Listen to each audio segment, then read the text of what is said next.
यही लिखा है लड़का एकरे सन बेवफाई लड़की से प्यार कर रहे हैं भैया। प्यार के गद्दारी करे के नहीं गार्जियन द्वारा हो गई बा। बियाह के जब 2 दिन बाकी रहा त लड़का लड़की जाके आखिरी बार भेंट करत न सब कहत रे जा का हो। अरे हमरा इस लड़का में का कमी पाले ले तू कि आज तू हमरा के छोड़ के कहीं और जाके कहत रे तारा में कमी पाले लिए करे जा कि तू रोज रोज जाके प्रोग्राम करत तारा हमरा से मिले के तारा टाइम नहीं थे मिठू मार बाबा लड़का कहत है जा अरे तोहरा चलते का ना कहीं हो साथ में उड़ाई जाए क्या बात लड़का कहता तोहरा चलते का ना कहीं हो बेंजू तू कम रखी बंद करके रखिए भैया। तोहरा चलते तेरा बाप मातारी सब के ले आगे आज तू कहता है कि दूसरा काम है तो हो बहनी अगर ऐसे होते कैसे होते तो तहरा भी ना खींच से लड़का कहता है जाते जाते हमारे को लास्ट मेरी बात सुन ली। लड़का कहता है बेवफा हो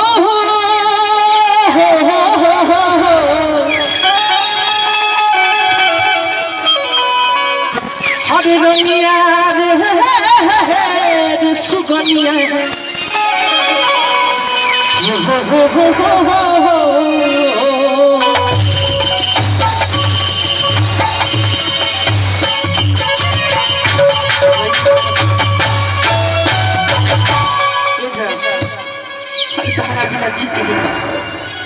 जब तू ही हमारे साथ छोड़ दे तो दुनिया का काम हो गया।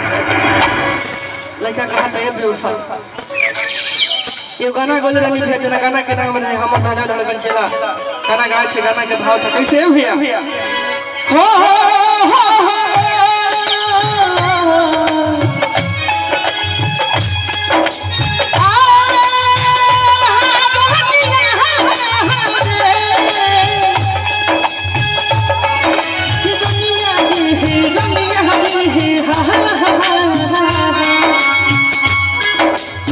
क्या कहते हैं हो जब चाबी हाथ तेरी आई है जब चाबी हाथ तेरी आई है आँखों में आंसू भर जाए जब चाबी हाथ तेरी आई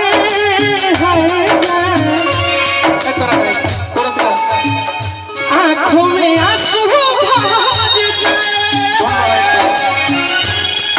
अरे कैसे भुलाऊं तुझे समझा न कभी दिल से तुझे भुला हो जब चाबी हाथ तेरी आई है आँखों में आंसू भर जाए तुझे समझा न कभी दिल से तुझे भुला अरे आंसू से भरे कैसे भुलाऊं तेरा नाम जाने नहीं आंसू से भरे कैसे भुलाऊं तेरा नाम रे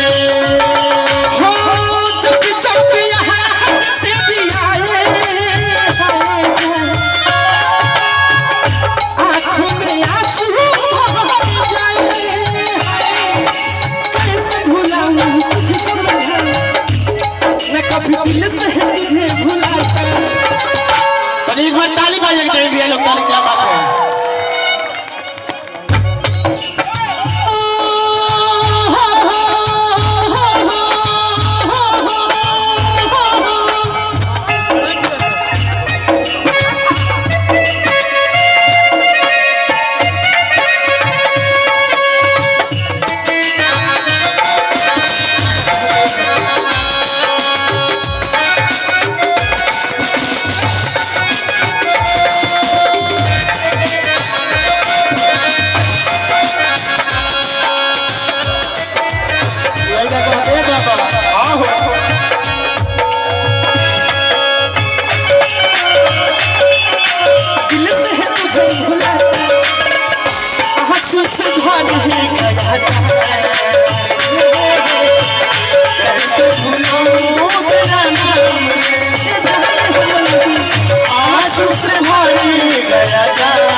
अरे बेवफा तेरे याद में ही जिया करेंगे, अरे बेवफा तेरे याद में ही जिया करेंगे, गम बर्दाश्त नहीं हुआ तो साला शराब भी पिया करेंगे।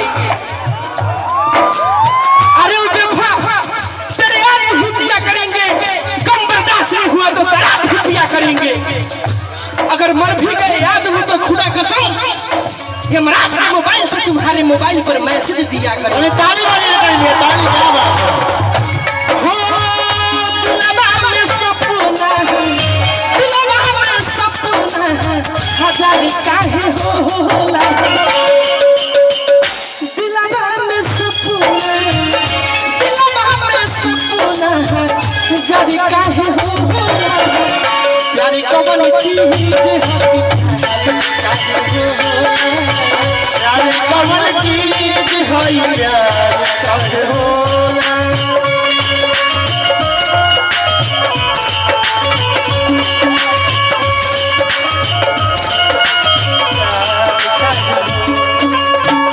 आंसू से भर गया था, कैसे भुलाऊं तेरा